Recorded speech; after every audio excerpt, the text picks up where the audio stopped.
Running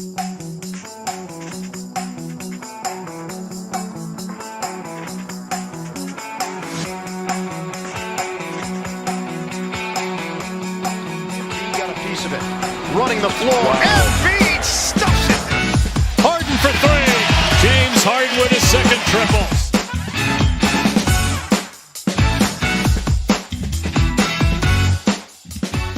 What's going on, guys? Welcome back to the Pick Swap Media YouTube channel. I am here with Asher of the 215 Scoop podcast. Asher, what is going on today? What's up, Sean? I'd be doing a little better if the Phillies won last night, but, I'm looking forward to some Sixers basketball tonight. Yeah, it was a busy night last night in Philly sports. We had, the Eagles on one TV, Phillies on in the other TV, just about across the whole area. So definitely a frustrating kind of turn of events in the Philly series, but, it is what it is. Still got 2 games to fight, so maybe things shake out. But today we are here to talk some Sixers, so I'm excited to get into you about this. The biggest news as of right now is the James Harden injury, which we saw in the Wizards game. He went to the locker room holding his shoe, came back in the game, played pretty well overall. I thought he had a good game, but some bad news after the game that he did suffer a right foot tendon sprain, which is going to keep him out a month. What's your initial reaction to this, and just how do you feel about it overall? Yeah, I'm disappointed for him just because, we all heard the talk, Harden's washed, Nets won the trade, whatever. I never believed it. I've been a big believer in Harden ever since we traded for him. It was really great to see him kind of get back to not quite his MVP form, but, just really making a bigger impact on this basketball team. So it is disappointing that as he's starting to prove the doubters wrong, he suffers the setback. But, even with you said he played pretty well even when he came back with that injury. I don't think it's really going to affect him when we do see him come back. I think the team's going to take a cautious approach. Yeah, it's frustrating. Like you said, he came in such good shape. He really felt like he had something to prove this year, and he was doing it with his play, and leaves the Sixers in a little bit of a rough spot. They're kind of depleted of ball handlers in general, and just looking ahead at their schedule and the games that he's expected to miss. We have the Knicks tonight, obviously, the Suns, the Hawks twice, the Jazz, the Bucks, the Timberwolves, the Nets, and then Atlanta, Cleveland, Memphis stretch to end the month. So difficult kind of stretch of schedules. We obviously want him in the lineup, and he has looked really good this year. So before we get into kind of the injury specific, have you been happy with everything you've seen with Harden? Do you think he is the James Harden that we were hoping for? Yeah, absolutely. I think that he's been a really nice mix between the uber aggressive, score first player that we saw in Houston all those years, and then kind of the just setting other players up, ball handling, playmaking guy that we saw in Brooklyn. I think that it took him a little, last year, he didn't really find that balance. He just kind of got thrown into the mix, and now he's had the offseason playing with the team, playing with Joel, everybody to just kind of find who he is on this team. Mm-hmm. Yeah, definitely. And the production has been there, averaging 22 points, 10 assists, 7 rebounds so far. He's the only player in the NBA averaging over 20 points and 10 assists so far. So just impressive stuff. And even him, maybe not at his peak or at the best that he could possibly play, still just ridiculous production. And that mid-range is something I've been so excited to be added to his game, the way he's kind of making that a go-to shot. I think that's saving some wear and tear on his body where he's not kind of having to get to the rim every time, or we're not kind of living and dying by the step back three. So he's truly become kind of a 3-level scorer this season, which I'm thrilled by. And the playmaking is going to be the biggest gap where I think his absence is going to be felt. I feel he's the only natural playmaker on the Sixers roster. The biggest guy that this is going to affect overall is Tyrese Maxey, who turns 22 today. So shout out a happy birthday to Tyrese. Happy birthday, Tyrese. All right. I didn't know that. Yeah. So how do you think the Harden absence is going to impact Tyrese, and what are your expectations for him? I don't know. That's one of the harder questions. I really don't know, because Maxey has been such an efficient scorer. Just, he gets to the rack really easily, but that's all that production has been as really the third scorer, third or fourth option on this team. So it's really going to be interesting to see how he responds to teams keying in on him specifically, especially if, we see Joel out for a few more games, illness, whatever. He always gets a couple of nicks as the season goes on. So this month are we going to see a team where Tyrese Maxey is the number one scorer, guy with the ball in his hands? Defenses are going to be looking at him. How is he going to respond to that? Yeah, the cat is out of the bag as far as this guy being a surprise. The NBA is officially on notice of Tyrese Maxey is a guy in this league, and I am excited to see him kind of take the keys and run with it, see what he can really do.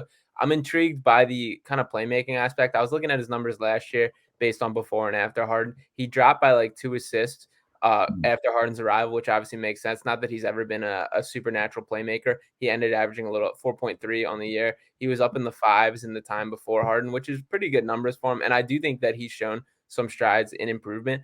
But once again, he's never going to be at his best when kind of creating for others. He's a guy that wants to get his own shot, get to the basket, do things. So I'd be excited to him kind of take that fully on himself, start creating his own shot more and looking at that. But I do think these Sixers are like starved for playmakers in general. So do you think there's anybody that's going to step up with a new opportunity? I think Shake Milton will probably get some more run. Furkan. Do you think these guys will succeed in that, or is there anybody else? I mean, I think just by default, that backup ball handler spot is going to be a Shake Milton or a Point Furk. Yeah. Not minutes that I'm especially looking forward to, that I think are going to be effective, but it's definitely interesting. I think one of the few positives that you could take away from this, from the Harden injury, is that Doc is going to be forced to kind of take a big look at the rotations and maybe switch it up a little bit. I think that he's been pretty stagnant with the way that he's been giving the minutes, and it hasn't been effective thus far. We're under 500. Yeah, totally. And the thing I'll say about Doc Rivers, and we can get into the criticism of him too, but I think his kind of best characteristic as a coach is he's more of a floor raiser than a ceiling raiser of a team. Is he will have kind of poorer teams overperform. We saw it last year with when there was just the massive gap with no Ben Simmons. How obviously Joel Embiid deserves a ton of credit for his ridiculous level of play, and I'm excited to see that a little bit back on display. But in general, Rivers seems to be good at just kind of keeping teams in the mix and kind of winning games that they might not be supposed to when they're shorthanded. I think we've seen it especially during like the COVID seasons. So I think that's going to kind of be put on display and is going to be kind of a somewhat of a make or break factor for Rivers' kind of not career outlook, but with the Sixers, I would say. Do you think that's the case? Yeah, absolutely. I mean, his seat is scorching hot right now. Probably as hot as any coach in the NBA. We just saw Steve Nash get fired. So, it's not unnatural for coaches to get fired this early in the season. And you're absolutely right. This 1 month stretch without Harden is going to be a big factor into how, that the powers that be in the Sixers organization are looking at Rivers. A couple, 3 straight disappointing years. So can he be a floor raiser? He's clearly not a great ceiling raiser, like you said. So yeah. Exactly. And that's been one of my frustrations. Like it feels so repetitive in just whether it's the lineups, whether it's the offense, whether it's just the strategy of give it to Joel and James and watch. It's like I felt like going into this year that we kind of had the pieces to put it together. And I feel like they have not been maximized in the way I was hoping. And there's been little signs of positivity. Like D'Anthony Melton's a guy I cannot speak highly enough about. I'm thrilled for what he brings to the team. I also think he might get a short end of the stick here and be kind of forced into more of an on-ball role, which he is capable. He's a more capable ball handler than a lot of these guys on the team, but not at his best. I think he's better as kind of a connecting piece. So I think that's his usage is going to be something to watch. But as far as just Doc in general, I just need to see more. And this kind of circles back to the Tyrese Maxey conversation of the league's obviously been put on notice that he's a guy, but I think the Sixers need to continually start putting more and more on his plate because he's answered every call so far. And this is a huge opportunity to prove it and run with it. Yeah, I mean, his efficiency, I touched on a little bit, being that tertiary scorer is just insane. He's like a 45% three-point shooter on, I'm not exactly sure how many three-point attempts per game, but say he starts chucking up 10 attempts per game and he's still shooting 40%. Yeah. I mean, that's some scary stuff for the league. Big time. It's crazy. He went from averaging third in the NBA in three-point percentage last year, shooting a little over 4 per game. He's launching 6.9 per game so far this season, averaging 46.8%, which is absurd. And I don't think that can last for a season quite that high, but I do just believe in the shot as a whole. Like that, I'm now completely bought in that it's like, it's pure, it's there, and he continues to get better. So it is kind of crazy. Do you think Shake Milton has a spot kind of in this rotation in the long term, even beyond Harden? I was so sure that he earned some more minutes after the way he performed in the playoffs last year. I'm a little disappointed in how underutilized he's been this year, but I can say that about a lot of the lower bench guys. I wish Thibault was getting more minutes with how horrific the transition defense has been this year. Right. Yeah, I mean, I think the problem is that Melton fills a very similar niche as Shake Milton does, where he's kind of a secondary, tertiary ball handler. He's a good shooter, solid defender, and he just kind of does it all better than Shake does. Yeah. Yeah. Yeah, I'd agree with that, and it surprised me how buried Shake has been, and really all these guys, like, it felt like Rivers is coaching this like a postseason game and how he started the season with, like, the rotations, Absolutely. like, going 8 deep in October is wild to me, but regardless, like, I think we're starting to see these guys get a chance now, whether it's by natural decision or by result of injuries. Either way, these is kind of the time to shine for a lot of these bench guys, and before we fully dive into it, I would like to point out the other news of these Sixers being stripped of 2 second-round draft picks due to tampering for the additions of PJ Tucker and Daniel House Jr.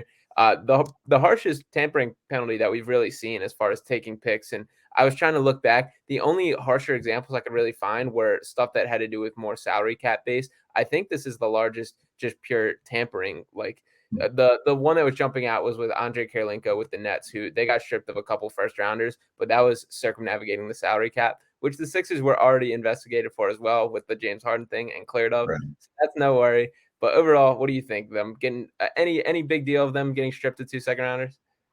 No, I'm actually pretty surprised that that's the largest tampering penalty that they've handed out. Because I think in the NBA, second round picks, the hit percentage on those players is very, very low. Yeah. I mean, I think the main value that those second round picks would be to us is just that maybe they would sweeten the pot for having some team take the Tobias Harris contract on if we wanted to do that in the future. So Right. I mean, the biggest second round pick that we've had in like the last 10 years has been like Shake Milton. So I'm Paul not Reed. going to cry over it. Yeah, Paul people Reed, Paul. yeah, those kind of guys. I'm Yeah. not missing out on another Paul Reed. Yeah. And No Doc Rivers. disrespect to him, but Yeah. And Doc Rivers probably consider this a win. These are just guys that he won't even consider playing anyway. So no pun intended there. you know But some roster spots. yeah, but I do agree. It kind of just takes away that like that little kind of trade asset that you have and that little piece you can throw in, and that's what Morey kind of lives for. They obviously can't trade a first rounder until 2029 right now because of all the moves that have been made already. So this is kind of what you kind of see is what you get. It feels like, unfortunately, I still feel like there has to be some sort of move coming towards the deadline, whether it is another ball handler, another perimeter defender. I don't think this team, as constructed, is quite the elite caliber contender that I kind of had envisioned or hoped. And do you think there's like kind of a missing piece and something still to go down this year? Absolutely. Even before the Harden injury, my two main concerns were obviously the transition defense. You can Yeah. point that out if you watch 1 minute of Sixers basketball, Yeah. but also just missing a guy that is really a primary ball handler. Like we talked about, Melton, Maxey, those guys are good operators when all the focus is not on them, and then kind of get the ball swung to them and make a play real quick, drive to the basket, shoot a three, whatever. But we don't really have a guy that can take his time, dribble, not make mistakes when he has the ball in his hand a lot. And that's something that we're going to be missing even more now that we have the only guy on our team that can do that is injured. Yeah, yeah, it's going to be a challenge, and I also think perimeter defense, just in general, is something because Matisse played under 5 minutes for the first 5 games of the season. Clearly was needed. Clearly was needed just Yeah. a spark of defense and a guy that can do it. So finally, he gets tossed in. I think he's looked pretty well. He's still Matisse Thybulle. He still has kind of the same deficiencies offensively. The shot. I don't think it's improved much. At least the willingness is definitely not. He shot 1 attempt from 3 over the past 3 games combined, which is that to me is more kind of the concern is like, what's the rate that you're actually shooting this? Like, how willing are you to let it fly? And I think there were a couple of just from the eye test of him kind of having a window to shoot and preferring to put it on the ground or flip it around, which is okay. But like, I don't think the shot is ever going to come in the way that we hope. This is a big year for Matisse with like the contract looming. They didn't come to an extension. I think the two sides probably look at it pretty differently. The Sixers and Matisse as far as what his value is, and a guy like D'Anthony Melton breathing down his neck. But also, I don't think he's a playable guy in the postseason, which has to be the focus. And we've seen them kind of be 5-on-4 with whether it's Ben Simmons, whether it's Matisse in the past, and spacing's the name of the game with Joel Embiid. So do you think Matisse can kind of be the answer as a primary perimeter defender, or do you think that doesn't cut it down the stretch? It's difficult for Matisse because we talked about the deficiencies that Ben Simmons had. We've gone over that a million times as Sixers fans as a whole. But he still had the driving ability. He's still one of the probably top 10 passer in the NBA. And Matisse really has little to no offensive strengths. You know, he can make the easy pass. He can't really put the ball on the ground at all. You know, he doesn't scare defenses in that respect. Mhm. So it's frustrating because I was just looking at Matisse numbers today. The Sixers defensive rating is 6 points lower when Matisse is on the floor versus when he's off. Wow. And you know, obviously small sample there. Last year it was a 4 point difference. So Wow. you know he's really a game changer on that defensive end, and it passes the eye test too. That Yeah. Wizards game, he really started getting more minutes, and the transition defense was just it was night and day. The way that Mhm. he can get back and force steals, a couple pokes out from behind the guy, they don't even know he's there. You know, Yeah. so he's so valuable on that end, and it's really frustrating that his offense kind of caps his minutes. Definitely, and he has essentially become just kind of a dunker spot guy on the Mhm. offensive end. That is kind of like a maybe he pokes out an offensive rebound, but for real, he's just kind of sitting there and doing whatever, which we just really can't have. And dating back to the Heat series, there was literally a point where they were just straight up ignoring Matisse on defense, like Yeah. pretending like he wasn't there, just going back and forth, floating from Embiid to Harden, and the Sixers just can't afford to have that. And looking beyond Matisse at these defensive options because this was a Sixers team that came into the season talking about how defense was the priority. They wanted to be up there with the best defensive teams in the league. And to kind of see that, like the effort that came in the beginning of the season was super depressing. And I also just don't know if I can quite buy that with James Harden and Tyrese Maxey as your two guards. And no disrespect to these guys, but Maxey's always going to be kind of undersized with most of the matchups he gets. Harden is just a guy who is going to space out off ball, is not going to be chasing guys around screens. And unfortunately that's kind of what we deal with. And for everybody that points out what a great like post player or post defender he is, it's like that happens like maybe once a game. So Yeah. sure, that's great that it can happen when he gets down there, but the bulk of the time he's gonna be targeted by guards. So do you think there's a chance this team can kind of rewrite their narrative and become like a real defensive team? Yeah, absolutely. When the two problems are your kind of really strong ball handling offensive guards, you know, that's a problem for plenty of teams in the NBA. Trey Young, Luka Doncic, guys that have those super high usage rates that expend a lot of energy on offense generally are going to take some breaks on defense. I think most of it comes down to can Joel get back to that MVP form? Yeah. Because one of the probably the most frustrating thing in the beginning of the season has been that Embiid, he doesn't look conditioned, and he also just doesn't seem to be putting in as much effort as he was the last 2 seasons. Hmm. So, you know, is that all due to the conditioning? Is that kind of affecting his mental state as well? You know, I we really won't be able to tell. This month is also gonna be big for him, and this is his team again completely. Yeah, I think this that we're gonna see a prove it stretch from Joel here. I do believe kind of the injury stuff, him working himself back into shape. Plantar fasciitis is just one of those things that does linger. And while it is Mhm. frustrating to see him like come in out of shape, not looking like himself, in the long haul, it's definitely better for him to have that taken care of, be all recovered from in the off season, and now be ready to work. And people kind of forget how good this guy is. I feel like just based on how he's been. Like think about last year, how much he carried the Sixers team on both sides of the floor, and I think now kind of being forced to do it again, and it truly is going to be the Embiid and Maxey show with kind of the same improved complementary pieces to an extent. But Mhm. I think it's his time to take over, and that's kind of what I'm expecting. And my biggest takeaway I expect from this stretch. Do you agree with that? Yeah. I mean, that's one of the reasons I'm as disappointed as I am for Harden, as I said, I'm really not concerned for the team as a whole.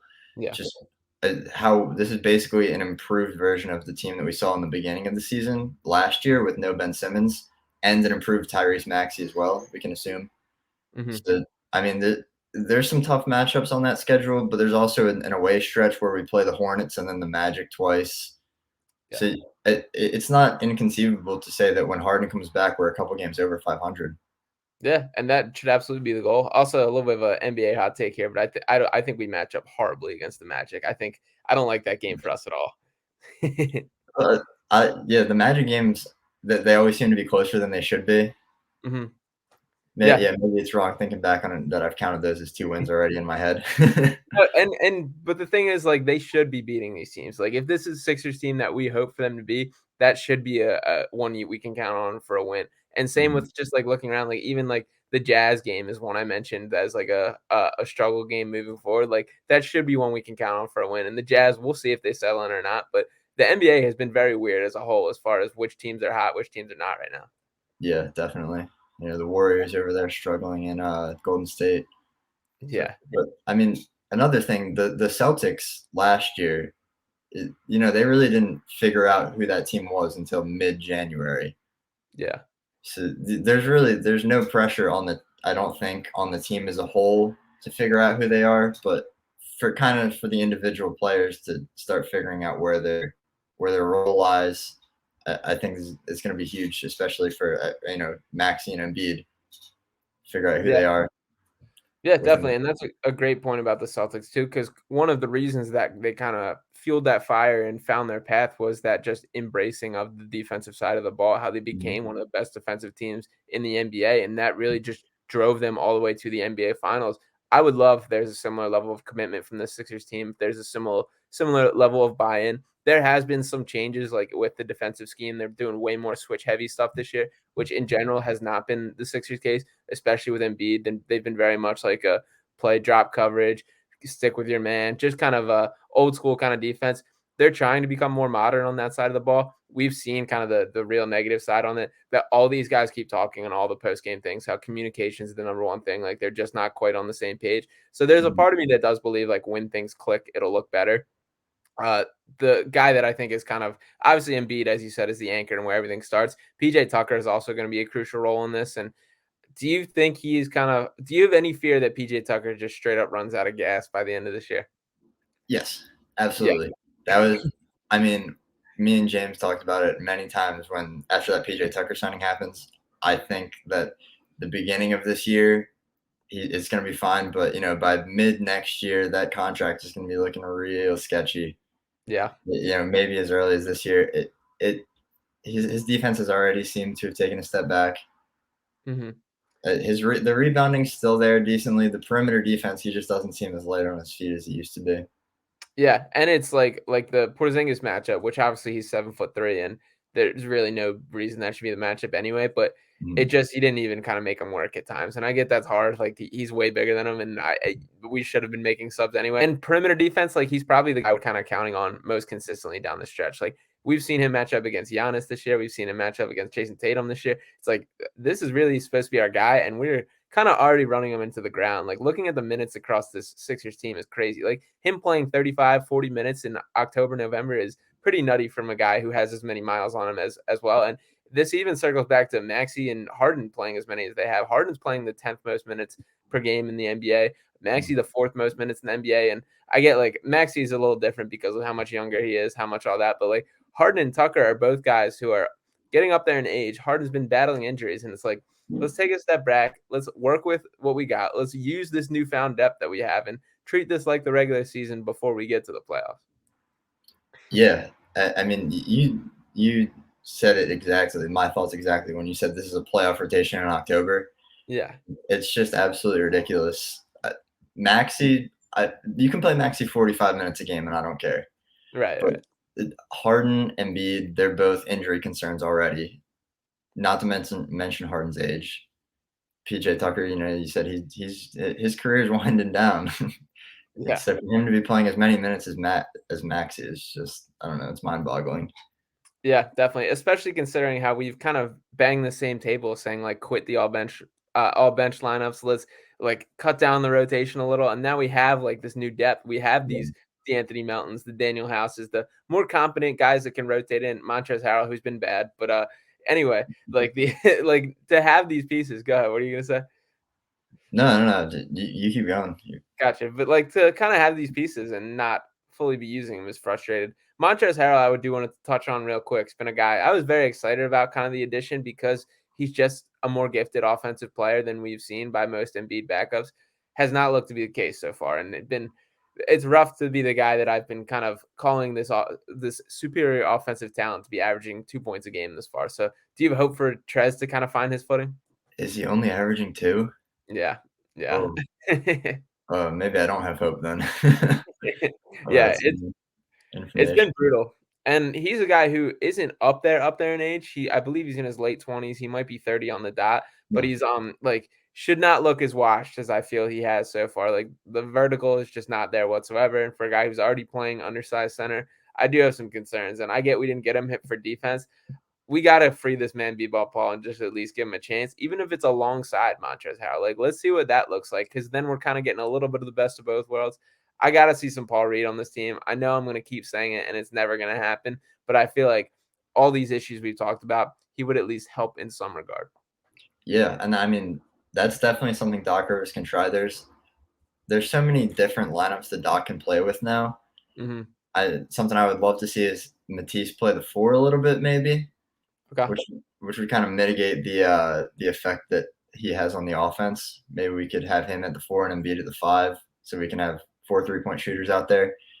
Yeah, I think there's a lot to play with if you're Doc Rivers.